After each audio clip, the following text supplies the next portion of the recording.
Je suis avec Michael. Salut, Michael. Bonjour. Ça va bien? Oui, oui. Good. Énergie GR, ils font des granules de bois. On entend parler de ça depuis des années.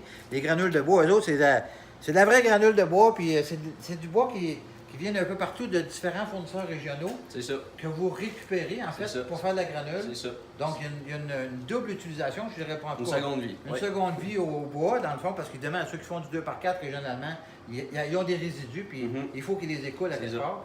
Donc, vous autres, vous faites de la granule de bois. Puis là, vous venez de lancer un nouveau produit, Michael, Oui. qui est en fait en fait, mettons, imaginons que les gens échauffent à l'huile.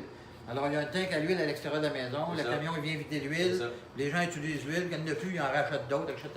Vous autres, vous avez décidé, une bonne idée, d'avoir des contenants en bois. C'est pas un peu comme un jeu de Lego, finalement. C'est ça, un meuble Ikea. Hein, c'est ça, un meuble Ikea. Puis les gens, ils mettent ça dans l'encave chez eux ou dans le garage, whatever. Puis exactement. ils peuvent, ils s'en viennent ici avec une scoop, là, puis ils prennent une pétrie de raisins secs, puis ils pitchent ça dans le foyer. C'est livré maintenant par camion. C'est quoi l'objectif? Ben, l'objectif, c'est d'éliminer le plastique.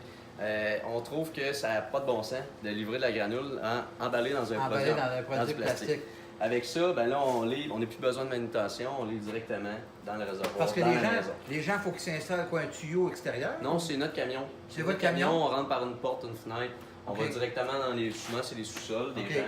On remplit les réservoirs comme ça. Puis là-dedans, tu peux contenir combien d'équivalent, combien de sacs de plastique? C'est à peu près 150 sacs. À peu près 150 sacs. Ouais. Parce que durant l'hiver, une maison traditionnelle, ils vont utiliser quoi? C'est ça, 150 à peu près 150 sacs. L'efficacité énergétique de la granule par rapport à quelqu'un qui bat du bois, puis il rentre du bois à chaque année, puis qu'il est obligé de forcer, puis rentrer ça dans le cave. C'est sûr, ce qui est fun. Cogner à la tête quand tu rentres le bois. Puis... Ce qui est le fun avec la granule, c'est que c'est autonome, ça marche tout ça. On met un thermostat.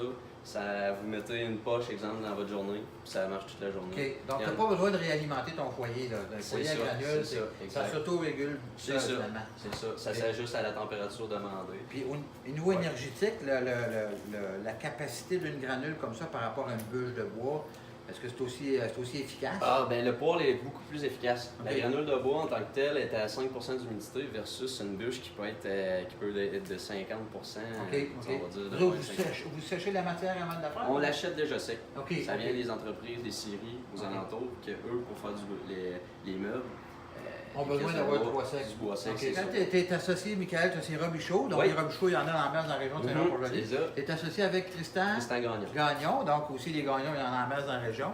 Donc, vous êtes deux jeunes entrepreneurs. Michael, vraiment, là, c'est génial votre affaire. Félicitations. Merci beaucoup. Puis, longue vie à Énergie GR. Merci.